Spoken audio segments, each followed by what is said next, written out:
join me in welcoming the director of Grand Piano, Eugenio Mira, and the star, Elijah Wood.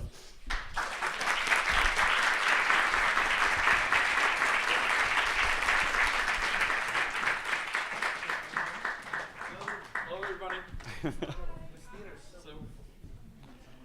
Right there. Thank you. Hello. Hello. What a lovely theater this is.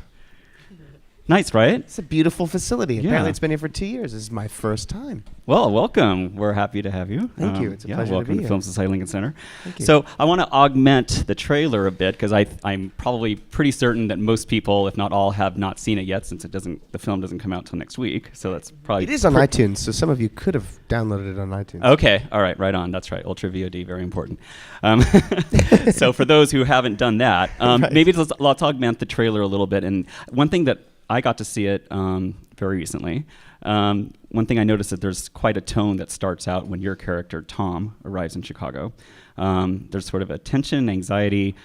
He has to take on a massive challenge that he already knows he has to take on. And then, of course, there's this other area that's happening as well, and we can maybe get to that in a bit. But just kind of talk about the tone, how the movie begins. Is we don't want to give away the whole house, but we want to give a little bit more of a sense. Keeping in mind that we directors, we don't like trailers at all because it's, and I'm pretty sure that the writers neither. I mean, speaking for Damien Chazelle, the writer of the script, this is kind of a spoiler. But on the other hand, we're in 2014 and it's impossible. I'm not going to be like Alfred Hitchcock, like taking pictures of myself, like saying if you don't do it on time, you're not going to allow you to step in the screening room, in the theater. I have to say that I'm very happy because I think that it's loyal to the spirit of the movie. It's a movie that is not hiding the fact that it's nostalgic of another way of telling stories. I could say that we've been talking about that all day long. The fact that the irony of this movie is that it's 20 years ago it will be a mainstream movie but because it's a movie that is not showing their back, its back to the audience at all. It's a movie that it has as a goal to seduce. Did you say 20 years ago it would have been a mainstream movie? Yeah, Yeah. 20, Yeah. 20, Okay. 25. I'm talking about people like artisans, like Richard Donner, or people, or John Badham, or the late John Frankenheimer. Directors that I grown up with and that I loved, and that for some reason Hollywood fails to deliver. And maybe you can talk about a little bit. More of that on Yeah. that Or topic. What's Tom feeling at the opening as he's arriving? And you could tell it's Chicago. Obviously, they're driving down that So the famous sort of street along Lake Shore Drive, I think. The setting of the tone of the film. Well, yeah, I mean, the establishing sense of dread, effectively, within the context of this trailer that you pick up on, within the context of the beginning of the film that you pick on very quickly, is that this character is about to play the piano again for the first time in 5 years, and he's been away from the instrument. You sort of start to glean because he'd had an incident with the instrument 5 years prior where he tried to play a piece that he failed miserably in front of a group of people. So, the immediate sense upon landing is that he does not want to be in Chicago. He does not want to be returning to this instrument. And that basically sets forth a growing sense of dread as he approaches the instrument itself. And of course, it gets worse when he sits down at the instrument and opens up his score and sees that there's notes from someone who is claiming to have a gun trained on him and his wife, and that if he misses a note, that he'll be killed. What a night to have stage fright. And this piece that is sort of central to it is quite pivotal. I wrote it down because I don't. La Cinquette? La Cinquette. La Yeah, La Cinquette. Cinquette. Okay, I was The going to do a unplayable cinquetta, piece. but maybe not. Okay, La Cinquette. Yeah. The unplayable piece. The unplayable piece.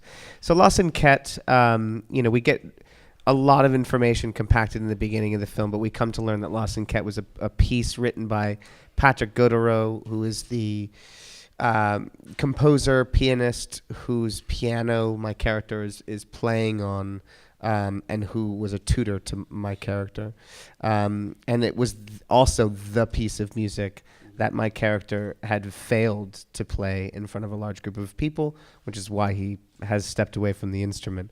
So La Cinquette is kind of the ghost in the machine, if you will, at the core of the film. When I was watching as well, I thought it was interesting, sort of this interplay between obviously his stage fright, for lack of a better word, or at least anxiety for playing the piece, and then as this sort of sinister voice enters the whole fray, the sort of interplay that Tom has as he's performing in front of this stage, in front of this what's clearly a very elite audience, I think is probably fair to say. They're not just running into some concert. Yeah. So I mean, that was interesting, this interplay, and I was kind of wondering how you guys like worked together, or how did you want to convey this tension that was building? So many. Well, first of all, the script by itself, I mean, I have to say that it's written by a director and a filmmaker, and it's not only a writer. Damien originally wanted to direct the movie himself. I have to say that he made this movie, Whiplash, that has been, in Sundance has been a great success, and it's an amazing movie. And when I talked to him, it was clear that he was obsessed with music, and he was obsessed with cinema, or in, let's say that Hitchcock, of course, it's there to the core of the project. But at the same time, there was this idea of transferring the anxiety that it has. I mean, his character has nothing to do with a civilian. I mean, he's a skillful individual that is able to do something that we're not able to do. So at the beginning, you're not supposed to be empathizing with him at all. You're just saying, why is this guy being so quirky? Why is not feeling comfortable after all? He's having this chance, and maybe he's just a diva. I mean, you don't have to like him. That is complicated working with this amazing human being called Elijah Wood. But thank God he's a great actor, so he can be disgusting and because that's what an actor does. It doesn't matter how beautiful and Jesus that you want to hack him so much, he's able to play incredible characters. Yes, I had to say it. Thank you. So I'm glad I delivered being unhuggable for the beginning of the film. You're most probably the most huggable actor in the history of humanity. he said I could be wrong. You heard it here first, guys. Okay? Lincoln Center, there we go. Yeah. Free hugs after the Q&A, everybody. Okay. Of course. But yes, what I'm saying is that there's a moment that we start to be with him, and it's when he's taking advantage of the situation and start being like complaining. And getting back to what you said about the elite thing, there's something very, very powerful about the fact that we're portraying an audience that is there, like willing him to fail in a way. It's like I'm a Spaniard, so it's like the bullfighting thing, nobody talks about that. But you know that when you go to see that, there's this possibility that the bullfighter is going to die. Right. And so, on the other hand, the fact that he's being forced to play the unplayable piece, the fact that the bad guy in the movie is forcing him to overcome his fears and making it right, I think that it made completely unmatched this kind of story. I never seen something like this. And I read the script and it was like, okay, if all I have to do is not defy why it works so well on paper and make sure that it doesn't matter what we do, we don't screw it up. And it seems like if the movie works, I think it has to do with the purity of the basic premise. That is a crazy premise, I have to say. And it is a crazy premise. It's a really crazy and highly improbable. Eugenio likes to say that it's not based on true events. Yes, I like to say that before. I should say a disclaimer. Yeah, it's very important. Yeah, this never happened. This never happened. Definitely not in Chicago. Maybe no. In a third world country. Perhaps. I don't. But I think to your question as well as specifically about the tension in the film, and I think Eugenio can speak to this as well, is so much of that was down to the language of cinema and the construction of each sequence, and all of that was predetermined before we started shooting because of.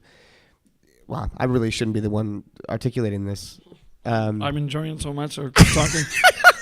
I'm just the guy. When he read the script initially, on paper it all works, but it's extremely complicated because imagine, you realize when you read the script that you can't just attach any kind of music because it doesn't actually work. Mm-hmm. Damien wrote very specific musical references for sequences, but if you were to then attach a piece of existing music, that swell would not be in the place that he had articulated. So it actually demanded for music to be written very specifically for the visual cues that Damien wrote.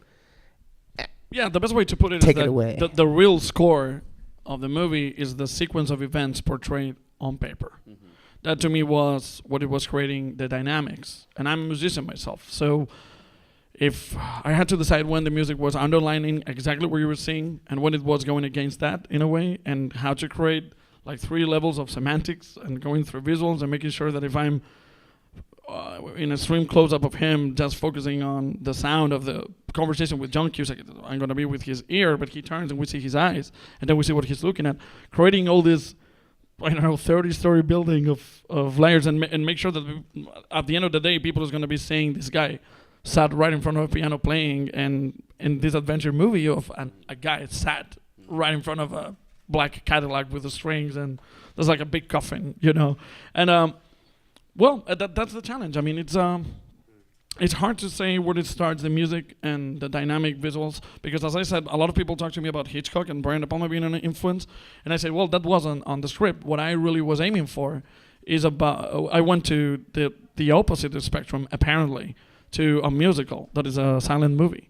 But in silent cinema is where you see dynamics and the musicality based on just the sequence of images, only playing with the size of a shot, the length of a shot, when a cut comes, and what was the shot before and the shot that comes after that. So this is a movie that is really musical without the music, and then it has music, but it has nothing to do with the music, or it does. Kind of. And yes, something like that. Well, it's complicated to talk about this movie, isn't it?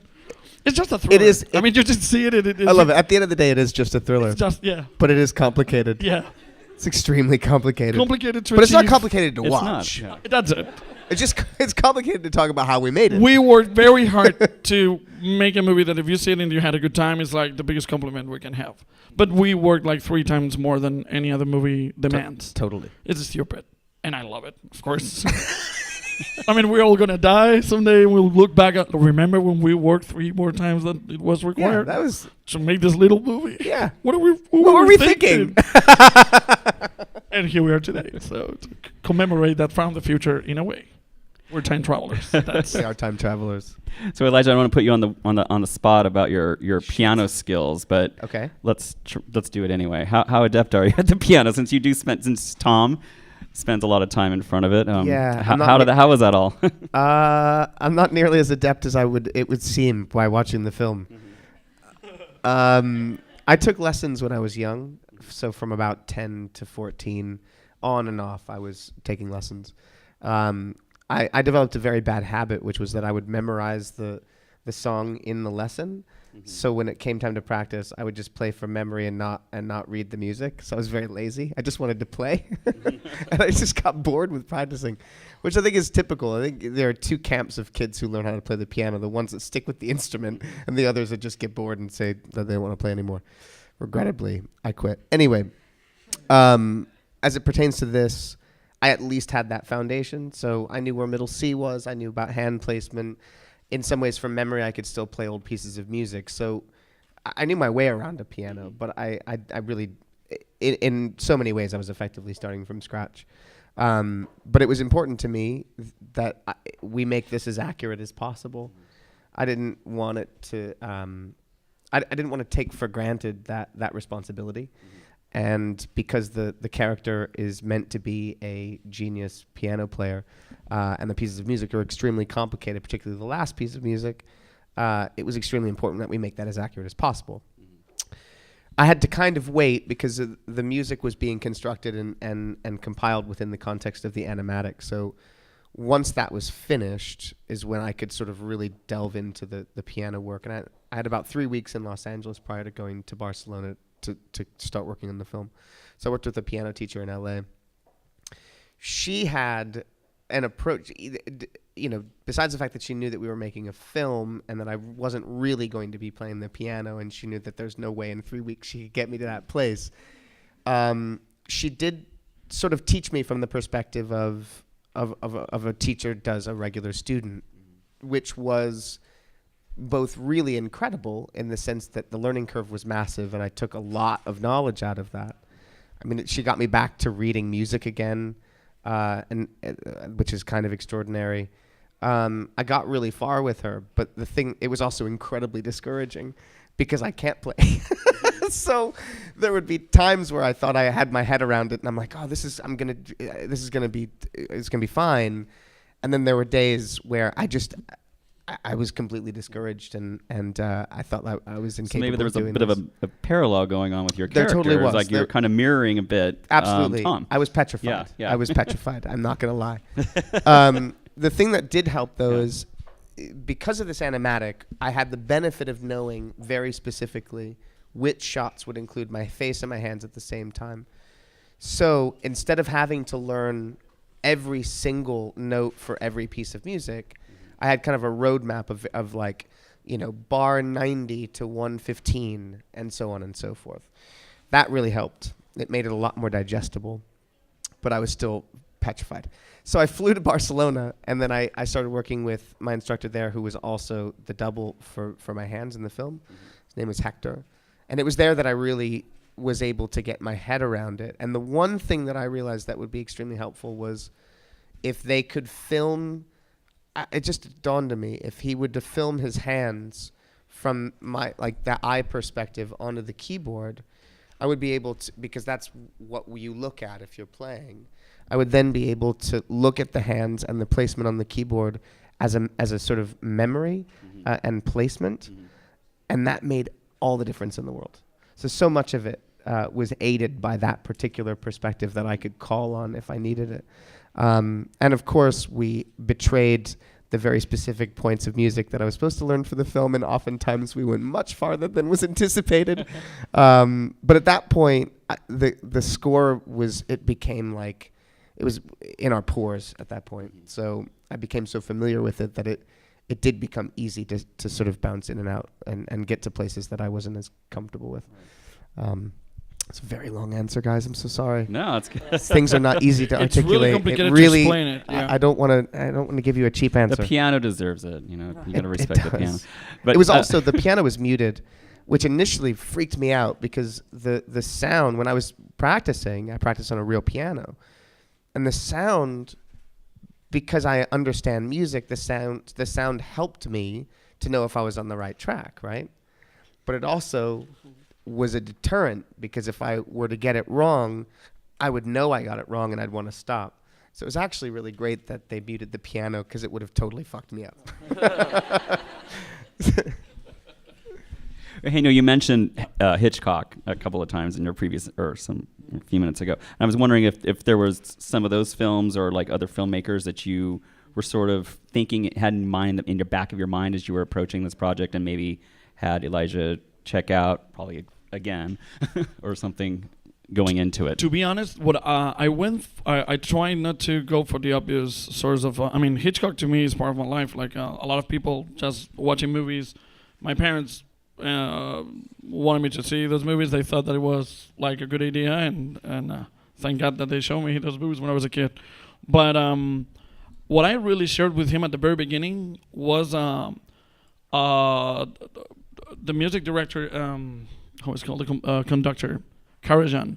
He was obsessed with shooting how an orchestra goes and going to transfer the idea of what the orchestration is and the different voices and different instruments.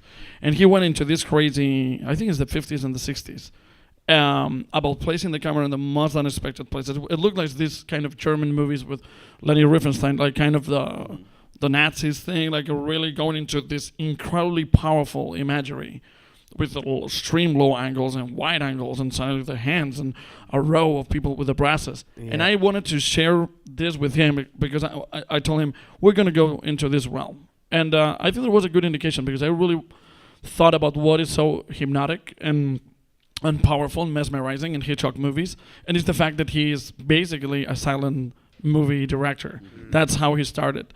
And sequential art in basically any discipline that uses the flux of time as an analog way of perceiving things moving, and then you don't see that it's too fast or too slow. You take for granted that they are happening. And how violent is the fact that any spectator from the very beginning of cinema, they take for granted that between a cut and another, there's an ellipsis, and suddenly there's 2 weeks later, and people is not like saying, what is this? What happened? Do you see that? What just happened? What? It's like, what? Are we time traveling? No, people is like, yeah, of course, like in a It's book. 2 weeks later. And exactly. So I took advantage of that, of what most probably inspired Hitchcock to be so effective, and that's silent cinema. And it's not that I went. Well, I actually went I went for Metropolis because I love that movie in so many different aspects. But when I saw that basically I could do anything as long as I don't repeat myself the same camera position, and that I know what I'm doing it in a certain way, why there's a movement that it's going to be like wide angles, and another one there's going to be like... we never did a master shot. We never did a master shot. We never made coverage. Imagine this movie being like for an hour and a half, or an hour, the concert, just covering from different angles, a guy playing, and then editing, like saying... It's just a guy sitting down there. But when you start to betray the perception of what's happening here, the discrimination is the most powerful tool of a filmmaker, and that's how it was at the beginning. It's like you're showing this. If I'm pointing at his gorgeous blue eyes, I know that I got something there, but I'm not gonna be doing that all the time. Because I'm not stupid. It's not. I'm gonna be showing his eyes all the time. But I know when I'm gonna use that card, this beautiful full eyes, and yeah, laugh at it. But I had to make that decision. It's okay. Maybe in page 55, that's the particular moment that we're gonna unveil this bigger than life beauty. And if you go to the silver screen, you're gonna see his beautiful blue eyes in that particular moment. And we're not announcing it. It's like, but it had to have a value, or it had to mean 3 things to me: 1 for the script, 2 for the money, 3 for the show. And to make a long story short, so there's no, by all means, there's no cheap decisions about what resource to use.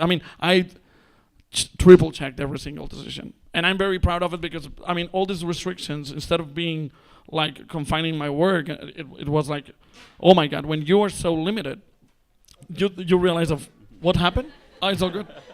Good sneeze. Yeah. Wow. It's a sniper here. It's a red dot suddenly. We're gonna. Sorry. I'm gonna cue my colleagues upstairs for the first clip here in a moment, which I'm gonna let you intro. But I will say, as an audience member, the eyes are in full splendor, so definitely come check it out. Yeah. So just gonna top that one off. We're gonna ride that to the final wave. Okay, so intro the first clip, and then we'll take a look, and then we'll continue the conversation. The clip that we're gonna see now. I love this. This is like, I know everything. It's like, he told me, well, wow, this is the first clip and this is the second one. That's a trade secret. And now it looks like I know everything. It's like, well, here's this clip we're about to see. But it portrays the first time that John Cusack's character establishes contact with him, and we listen to his voice. And unveils, it's not a spoiler because you don't know exactly what's going on. We listen to music. We could think that music that we're about to listen to, it's the soundtrack. We're not going to explain how we use the music in the movie, when is the soundtrack and when it's not, and how we decided to make you understand when is the soundtrack and not, or if we simply, maybe we don't, I don't know. Oh my God. This is not the introduction of a clip. This is like, exactly. Sorry. And that's, English is not my first language. Okay, so, these are hot mics. Okay. Oh my First God. clip, guys. It's a little bit distorted. I think It's very hot mic. I'm getting like It's a hot mic. black metal band, like. Stop, please. There's only one way to stop this. Save me. Play the clip. Sorry. I'm sorry. Well, that was the first clip, and now I can thank you. And now I can keep digging my own grave. But yes, well, this is the first time that we hear the amazing voice of John Cusack. But put your hands together for John Cusack. Yeah. But, he's not here with us. And thanks, because that leads right into my next question. Very good. So I, both with this film and then last year, The Paperboy, I sort of saw a whole other side of John Cusack. He can be like one sinister motherfucker. Something tells me that he's really interested in going in that direction now, or at least trying to do something different to what you expect from him. It's true that he's got this image of huggable big guy that is like the perfect boyfriend to your sister or something. And but now he's like in a very interesting stage of his career, I have to say. How was it like working from Tom's point of view? Well, Elijah Wood's point of view, working with John Cusack, who's kind of out to destroy you. It was a treat. It was a treat for all of us. We grew up watching this guy in cinema, so to have him fly to Barcelona, and I'll never forget the first day that we met him, actually, because I was with Eugenio and the other two producers, and we knew he was arriving, but we weren't sure if he was going to be up for having dinner. He'd just come from Los Angeles, so we thought, we'll let him rest. We'll meet him for drinks, and he's like, yeah, we'll meet for drinks. Fine, great. So we go to the hotel, and he's agreed to meet us at this bar. It was like a terrace bar in Barcelona at this hotel. And we get up there, the four of us, kind of like nerdy geeks in the elevator, like, ooh, nervous Come on, to meet him. It's John Cusack. John Cusack's waiting John for Cusack. us. It was fantastic, and we didn't know what we were going to encounter. And so we get up there, and we see him sitting, and he's kind of 15 feet away, and he's sitting there by himself. There's like a little table in front of him and another chair, and he's got like a lamp next to him, and he's smoking a cigar, looking very cool. He's sitting there, I'm like, wow, fucking John Cusack. So we walk over, and we all introduce ourselves, and he was very polite. He was lovely, very tall. And he was so polite, and he was very complimentary of myself, and very keen to work with Eugenio, and we all sit down. It was lovely, and he sits down. This is my favorite part. He sits down, and he turns off the lamp next to him, and then we continue to have a conversation. But it was such a smooth move, and I didn't quite understand. Maybe the lamp was like the beacon for recognizing where he was, and then he turned it off because now you're here. I don't know what it was.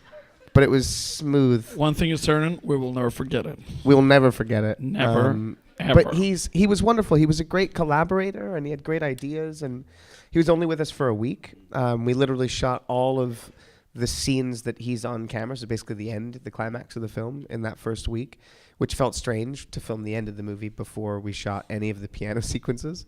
It felt like a completely different film. But it was great. And then he kindly recorded, because he ended up leaving. He didn't really need to stay there to be off lines for me for the entire 3 weeks of all the piano stuff. So he kindly recorded all of that so that could be cut into the audio track. So while we were making the film and while we were shooting all the piano sequences, I would hear his dialogue in my ear and then respond to the pre-recorded dialogue. And it was great. And there was a fair amount of acrobatics, without giving away too much, that happened sort of. Oh, along the yeah. way too, Yeah, there's like stunt work. Yeah. I was in a harness. I was hanging from passerelles and Shh, don't spoil it. Oh, so sorry. It gets intense. It gets intense. There's a piano and there's acrobatics. Exactly. Yeah. So live your imagination. Flow. Sorry. And there is. You guys didn't know what you were getting tonight, did you? No. I don't want to get to these guys' questions because I'm sure they have some. Me too. Please. Yeah. Please. But just really quickly, talk about working what looks like a full orchestra as well.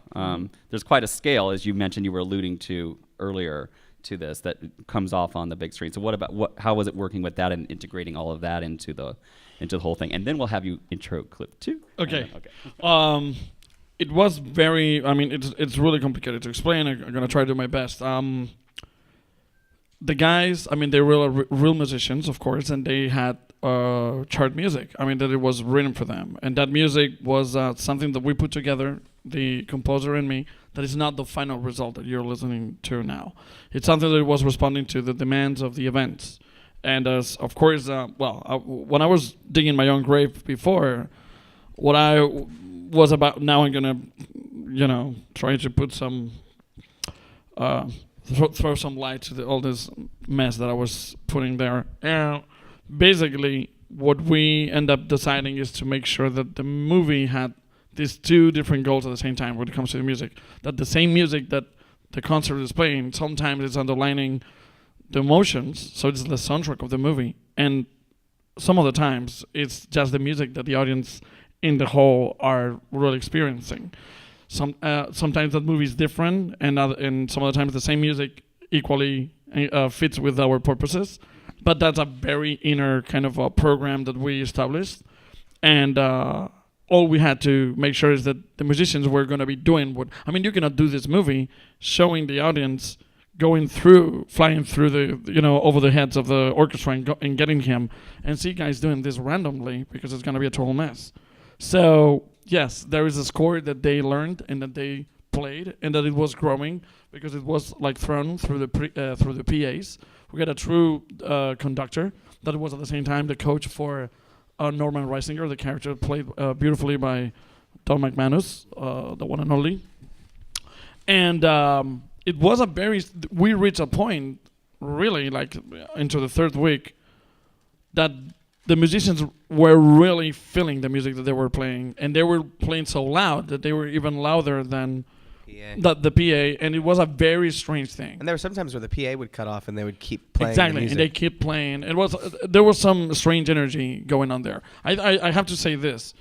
I think that cinema is all about illusionism. Is where Houdini took the things. It's like making people believe something, and you take that. I mean, the suspension of disbelief. That nothing of this really happened, but you're feeling that it's happening, and that's beautiful. It's not about making you believe that this is really happening. It's not a documentary, but it's true that when you force the elements of nature, as we do, for this movie to achieve what we wanted, when the letter to Santa Claus for one specific shot was so long, and we achieved it, and everybody was aiming to achieve that particular sequence of events in just 35 seconds, we started to notice what is perceived as magic.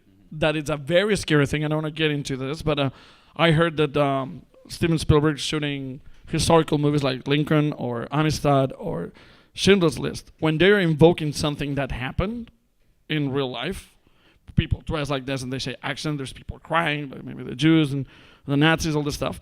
There is a moment that, and now I'm really getting a little bit nervous, that is like, oh my God, this is getting out of hand. I mean, we're really doing this ritual of invoking something that is transcending just playing with something.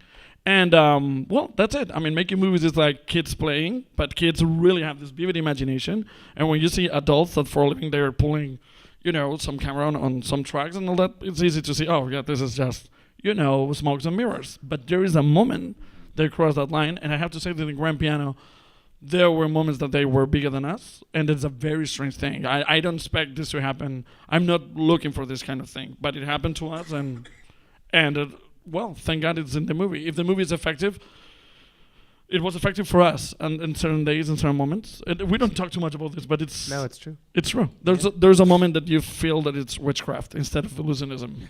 Let's leave it that speaks to the experience that we had making it, and there was a lot of feeling that there was something quite magical happening that was not necessarily because it was part of the people involved, but there was something special at play as well, which is... Well, you said it pretty well. Is when like it all when comes you have together, it can people be very good in their own area, that suddenly the confines of what they're doing are blurred because everyone is going in the same direction. Yeah. I felt like one more of the team. I didn't even feel like the guy who was dictating this. I wasn't Moses with a tablet saying this is what we have to do.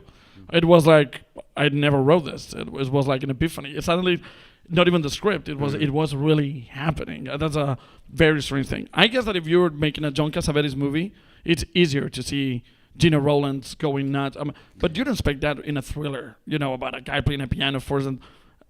Magic can happen even in a movie like this. It can happen with Indiana Jones. It can happen with Star Wars, with Yoda. It's a puppet. It becomes a heightened sense of creation with a group of people who are all attuned to the same thing that you're creating. And I can tell you that in the case of Grand Piano, when it comes to Grand Piano, it happened. All right, what's the next clip? We're going to cue clip 2, and you intro it, and we'll play it, and then we'll get to your questions. The next clip is from this movie that I love, Midnight Cowboy, played by the... No, not really. I would love to. I felt like Martin Scorsese, just putting a clip there of a movie, Sorry. Midnight Cowboy. The red shoes. Yeah, it's like, then Sunset Boulevard, suddenly. I love this scene. Now, next scene... I'm remembering. Yeah, it's wow. I forgot. No, yeah, sorry. This is a little bit embarrassing, but I think that it was. No. Sorry. Here, Elijah Wood could read it. Or you could, whatever. You're getting a call there, sir. Do you remember? That's all right. I couldn't answer the phone. Well, Sorry. this is one embarrassing moment after another. This is lovely. You know, we're just having an event here. you know? I mean, so just because he's amazing and you're gonna be hugging him at the end of the screening, he's gonna introduce the clip instead of me. Do you know what that seems like? Yeah, so it's a moment during the film where I'm taking directions from John Cusack's character. He effectively directs my attention up towards the catwalk above me, and I see the sort of the product of what he's capable of doing. Thank you. All right, we'll roll the clip and then your questions. Good job. Thanks, buddy. I love you. And I love you. Just about to get heavy. That's the problem with this movie is that one shot leads you to the next one and you want to keep seeing it and it's like something happened and we couldn't see the movie. It is. The movie is That's unfair. It's perpetual motion. It's a perpetual motion. Exactly. Q&A. Questions for our fine guests. Greg. Oh wait, we have to wait for the. Here, I'll give this to you first. We do need this. Even if you yell, you still have to have the microphone. So, in doing a thriller, how do you find the experience of making a thriller different from the other films you've made? Are there things, expectations, or things in your head that you know you need to do or need to serve that kind of story? Is this for both me and him? Mainly to you as an actor, looking at me, because yes. as a director, you kind of have more of a clear picture for you because you're responding to what's been given to you. Sure. Well, I mean, I think that I don't know that I was putting any.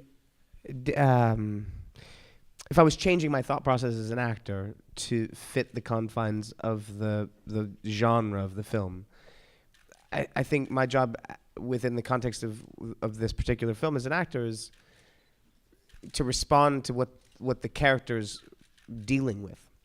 The character's dealing with conflict, the conflict being that he's anxious about playing the piano again, and moreover, an even greater conflict being that once he starts to play the piano, his life is threatened. So that was the parameters really for what the character is meant to experience. So that could be, in a thriller or in any other kind of film. So the genre of the film wasn't something that I had to pay too much attention to beyond just being true to what the character was experiencing. Yeah, but I think the genre was something that was very interesting to me as an actor, and largely why I was interested in working on the film, particularly character aside, that this particular thriller exists, a great deal of it in real time, and I found that very interesting. That 75 to 80% of the film is happening during an actual performance on stage, in front of an audience, and how to make that an exciting and dynamic thriller, which it jumped off the page. So that was an exciting prospect. Okay, questions? In the back. Wait for the microphone, please. Hi, Elijah. I have a question for you. Yeah. What were some of the challenges you had in doing this particular role, compared to some of the other roles you've done in the past? Well, the piano was the primary challenge. That was sort of a daily challenge.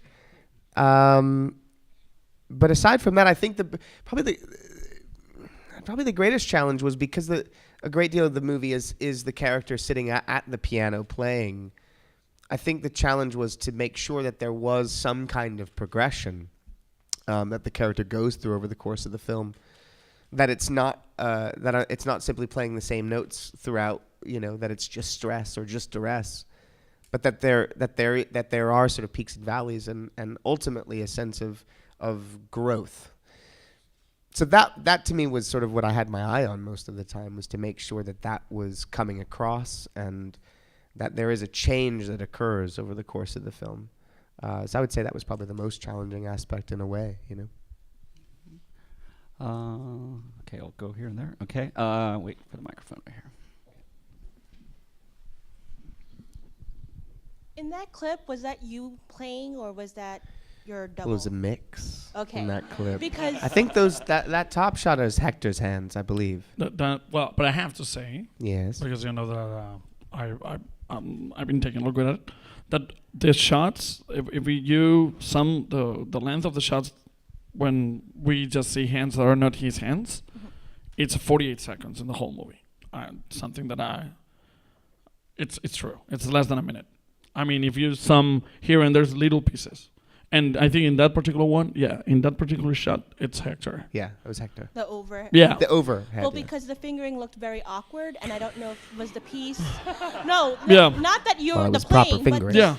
I play. So just the way the Awkward Yeah. fingering. But it's the way the music was written. And that's what and I was. I mean my question. Was that the purposely? the was music that is so intentional? awkward Okay. in the whole movie, and so how to say it? No, I know it's supposed to be. I'm a piano difficult. player, Yeah, so I know why that's why- stupid too. So let's have a drink. All right, want to get No, but next. it's true. It's true. I mean, it's really what the hell is this? Yeah, I'm very aware of it.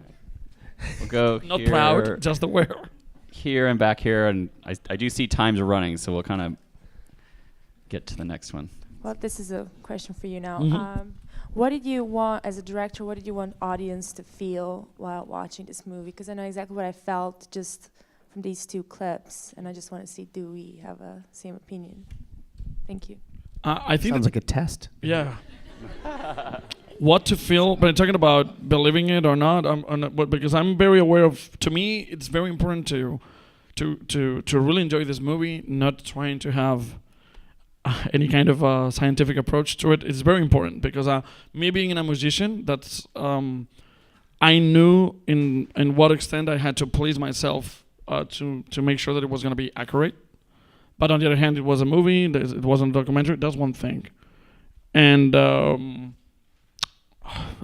it's a broad question because if you read the script, I try to unplug the director reading. That is kind of impossible, but just focusing on being a spectator, it was like a very interesting, how to say it, crazy story. I mean, it was ridiculous. Ridiculous is a good word to define what I felt when I read the script. Ridiculous in the way that I mean, this is demanding a lot from the audience. And then I thought, when I'm gonna sit down to really break this down and make sure that, well, my goal is to make it look like a movie as a popular thing, as a song that you can get back home and whistle, and or that's the difference between cinema, I think. It's like in music and a song. I mean, great music has nothing to do with the structure of a song, and a song can be amazing music, but when it comes to cinema history, being popular or not showing your back to the audience and making great music is very rare. We see it nowadays in Pixar, for example. Of course, with Steven Spielberg, that is my favorite director because of that, his sense of responsibility to deliver something that it's for the audience, but not because of that it's going to be just crap. Sorry, if that's not the right word. I mean, Spielberg always been very, working his ass off to deliver something way more well crafted than what is required. And to me, that's an inspiring a way to go. This movie is what it is, and I had the chance to give everything I had to see it 40 years from now and see all the. This is the beautiful thing I can say about cinema. It's today in 2014 still the most incredible medium when it comes to put ideas on it. I mean, way more than music. It carries. You can go into politics, mysticism, surrealism, back in the headism. You can fill it with everything you want, and it's not important if people doesn't get it, because if you're gonna feel it anyway. It's really emotional in a way, and to me that's the only thing that it matters. Yes, I'm talking as a musician. I see the script as the libretto, and I'm making the music, and my music is not the music. It's how to transfer the anxiety of this man. So I think that it's a roller coaster, and if you in some way feel attached to his character in a way, I think that we made it right. That's what I think that is the best way to approach the movie. Like, okay, let's see what happened. What happens if you have to make this concert? You suffered stage fright in the past, and suddenly you're forced to play it right. If that's a good or a bad thing, and all these things about philosophy. Do you say in English it's hop or job when it comes to the disciple of God in the Hebrew? It's hop, isn't it? It's Job. Job. Okay, it's not job like Steve Jobs. Okay. So there's a lot of the whole thing. If you want me to be frank, there's a lot of the testing of, Satan and God saying, okay, this guy is like your favorite. Let's see what happens if he's having a bad time, how he responds to it. And God allowing something awful to happen. But the fact that this character is willing something awful to happen to not play, oh my God, we can be talking philosophy here for years. And it's a script that it's just this thing. It's a thriller, but you find your angle and you feel comfortable and you go for it. Let's try and get one quick last question. All right. Oh, Back so over here. sad. Sorry, because We could these be here guys forever. have to go. I happen to know your schedule too beyond this stuff. It's a tight schedule, super tight. Elijah, Yes. I would like to know, when you're filming a movie such as this one, when you're offset, do you feel that affected by the role that you're playing? Do you take it home with you? In terms of the stress of what the character's going through, and no. Well, No, but I do you went have home. have these types of dreams or nightmares or those. Oh, I types think of the thoughts? music was in my head a lot, and probably in my nightmares. And I would go home because the call sheet that we would get every day would be for shots, not for scenes, because the whole thing was constructed in animatic, and we knew what shots we were doing, and like we said, there was no coverage, so we just were shooting these individual pieces. And I'd have the correlating music go along with that, so I knew what stuff I had to prepare for the next day. So that's what I was going home with every night, like, oh, fuck. Right. Whew. Yeah, man. And just to close out, you have another part of your career where you're behind the camera of sorts, and you actually produce films as well. Yeah. And you have a film that's going to be opening the new director's new film series, which is a series that we have here that my colleague mentioned. And I'm not going to be able to make a it few until minutes ago. March. Darn, I know. I was trying to Oh, man, I want to get be all here these people here to say, come. Oh, I so badly want to be there if any of you Yeah. are attending. Look, the film. I mean, A give Girl it Walks a Home Alone at Night is Yeah. the film. Mhm. Anna Lily Amanpour is the director. She's an Iranian-American film director. She wrote it. I'm so proud to be a part of the film, and I'm so proud of her. It's an extraordinary accomplishment. It's an Iranian black and white vampire western. We were lucky enough to get it into Sundance to a really warm reception, and I'm so pleased that it's going to be showing here. That's wonderful. It's a And great I'm movie. So You have to bummed see that it I too. can't be here because I just want to support it. But if anybody can get into that screening, please see the film. It's It's a great really, movie. really special. Okay. Well, please join me. And really quickly, you guys, they have to walk out, so if everyone can remain seated as they do that. But in the meantime, thank you so much. Guys, this is a real pleasure. I Thank wish you we so could stay much. longer. And Thank you very much. so much. And thank all of you for coming as well. Appreciate it. Yeah.